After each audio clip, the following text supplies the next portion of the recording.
네, 2023년도에 광진구 관내 화양초등학교가 폐쇄했습니다. 네, 서울 도심에서 발생했다는 게 참 큰 충격을 더해줬었는데요. 화양초등학교 폐교는 저출산, 초등학년 인구 감소 등을 그 원인으로 꼽을 수가 있는데요.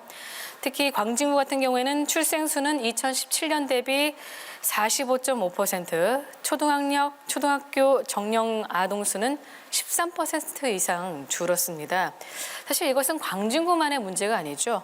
현재 우리나라는 저출산으로 인한 인구 절벽 앞에 위태롭게 서 있는 게 현실인데요. 각 후보자께서 생각하시는 저출산 문제의 근본적인 해법이 무엇인지 말씀해 주시기 바랍니다. 답변 시간은 1분 30초입니다.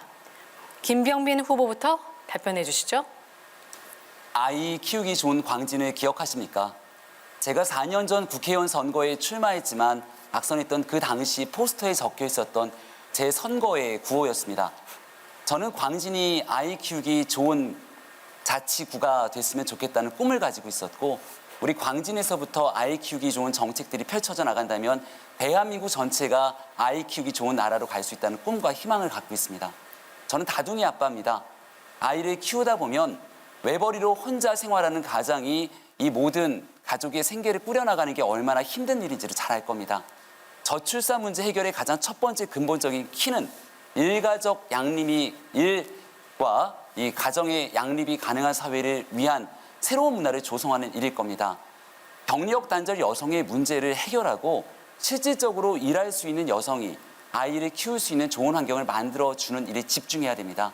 그리고 우리 아이가 아플 때 언제든지 들쳐업고 뛰어갈 수 있는 인근의 아이들과 함께할 수 있는 병원들이 필요할 텐데요.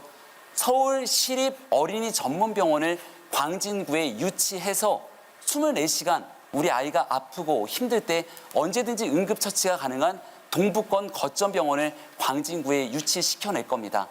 우리 아이들이 건강하게 생활할 수 있는 아이 키우기 좋은 광진을 만들기 위한 여러 정책들이 수립이 돼 있고 공보물을 통해서 확인해 주시기를 부탁드립니다. 네, 자 이정원 후보 답변해 주시죠. 네, 사회자님과 우리 김병민 후보님께서 저출산이라고 하는 용어를 반복적으로 쓰셨습니다. 저출산은 옳은 표현이 아니라고 생각합니다. 저출산의 문제는 우리 국가 전체적으로 또 자치단체별로 겪는 문제입니다. 인구 감소는 결코 여성만의 문제가 아닙니다. 여성만의 문제로 규정을 짓는 저출산이 아니라 저출생의 용어를 쓰는 것이 맞다고 생각합니다. 저출생의 문제는 여성 경력 단절 문제, 남성 육아휴직의 문제 등과 아울러서 굉장히 많은 복합적인 문제들이 얽혀 있습니다. 임신과 출산 비용의 문제도 있고요. 육아휴직, 그리고 부동산 문제, 신혼부부 임대주택의 문제도 있습니다. 팍팍한 경제, 급여를 받기 위해서 출생하는 것도 아닌데 새 자녀를 낳으면 모든 자녀에게 대학 등록금을 면제시켜주겠다고 최근에 한동훈 국민의힘 비대위원장은 이야기를 했습니다. 엄마 아빠들은 답답합니다. 하나를 낳아서 키우기도 힘든데 새 자녀가 웬 말이냐라는 말을 하고 있습니다. 공공산후조리원을 확대하고 그리고 육아휴직을 보장 제도화해서 누구나 눈치 보지 않고 육아휴직을 사용할 수 있는 여건을 마련하는 것이 필요하다고 생각합니다.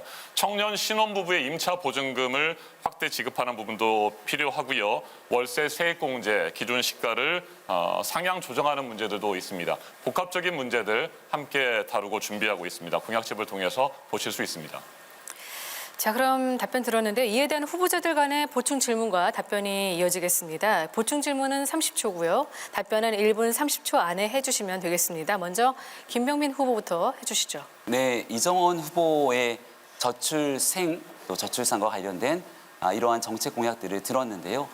선거에 나오면서 가장 먼저 얘기했던 공약 중에 대표적으로 공공산후조리원에 관한 설치 공약을 얘기한 걸 봤습니다.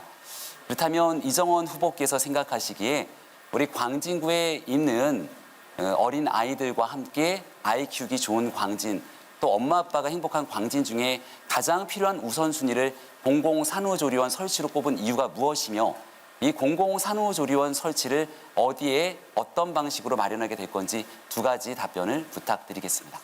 네, 이제 이정원 후보 답변해 주시죠. 네, 저출생의 문제는 출생, 임신, 육아 모든 것들이 복합적으로 돼 있다고 말씀을 드렸습니다. 아이를 임신했을 때 진료비가 가장 걱정된다고 하시는 분들도 있습니다. 고가의 기형아 검사 등에 필요한 비용들도 막대하고요. 출산 이후에 당장 직면하는 문제가 바로 산후조리의 문제입니다. 민간 산후조리원을 이용할 경우에 500만 원, 600만 원을 넘는 것도 있습니다. 당장 출산 이후에 아이도 우리 산모도 몸을 추스릴 필요가 있는데 이때 공공산후조리원을 통해서 저렴하고 편리하고 질 좋은 서비스를 이용할 수 있으면 좋겠다는 생각을 하고 있습니다. 저소득층과 중산층에 큰 도움이 될 거라고 생각합니다.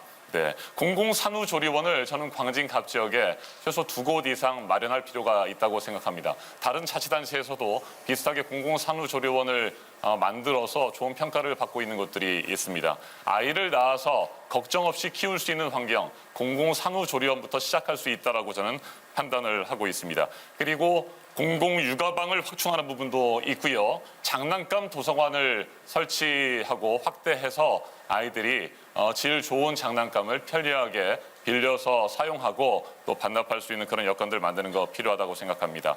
공공산후조리원, 다른 자치단체에서 성공한 사례들이 많이 있습니다. 우리 광진갑에서도 적용 가능하다고 생각합니다. 네, 이번에는 이정원 후보께서 보충 질문해 주시죠. 네, 사회자분께서 화양초등학교의 폐교에 대해서 처음에 질문하면서 말씀을 하셨습니다. 화양동에 지금 1인 가구가 굉장히 비율이 높은데 그 비율에 대해서 혹시 좀 알고 계신가요? 그래서 화양초등학교의 폐교 문제는 저출생의 문제도 있겠습니다만 복합적인 문제가 좀 있다고 생각하는데 혹시 그 부분에 대해서 보신 적이 있습니까? 네. 자, 그러면 이제 김병민 후보 이에 대한 답변 부탁드리겠습니다. 네. 화양초등학교는 우리 광진구 갑 지역 관내에 있는 학교는 아니지요. 우리 광진구 갑 지역에는 이 중곡동에 위치해 있는 초등학교에서의 학령 인구 감소, 그리고 이제 광진구 광장동에 있는 광장초등학교의 학령 인구 감소 등 여러 가지 문제가 복합적으로 이어져 있기 때문에 이를 단순히 1인 가구 증가에 관한 문제로 접근하는 것은 아닌지에 대한 걱정이 되기도 합니다. 저는 우리 광진구 갑 지역에서 말씀드린 바와 같이 태어나서 성장하고 용마초등학교를 졸업하면서 자라기도 했습니다. 최근에는 초등학교 학부모님들과 참 많이 만나서 우리 초등학교 학생들 그리고 학부모님들이 갖고 있는 고민과 걱정에 대해서 이야기를 많이 나누곤 합니다. 제가 앞서 질문을 드렸을 때는 이런 초등학교 학생들과 또 학부모님들이 갖고 있는 걱정과 고민을 덜어주기 위한 여러 가지 정책들이 있을 건데 왜 그중에 첫 번째 정책으로 공공산후조리원을 뽑게 됐는지에 대한 질문이었지만 여기에 대한 명확한 답변이 되지는 않았다고 봅니다. 그리고 두 번째로 거기에 대해서 공공산후조리원을 설치하겠다면 어떤 위치에 어떤 재원으로 설치하겠다는 구체적인 공약들이 나와야 되는데 그러지 못했습니다. 저는 서울시립 어린이 전문병원 동북권 거점병원이 광진구에 위치하게 된다면 그야말로 아이 키우기 좋은 광진구가 될 거나 확신하고 그 위치는 지금 있는 광진구청사가 내년 신청사로 이전하게 되면 그 구청사 부지에 위치하게 될 겁니다. 김경호 구청장과 함께 오세훈 서울시장과 함께 동북권 거점 병원으로서의 시립어린이 전문병원 반드시 유치시켜낼 겁니다.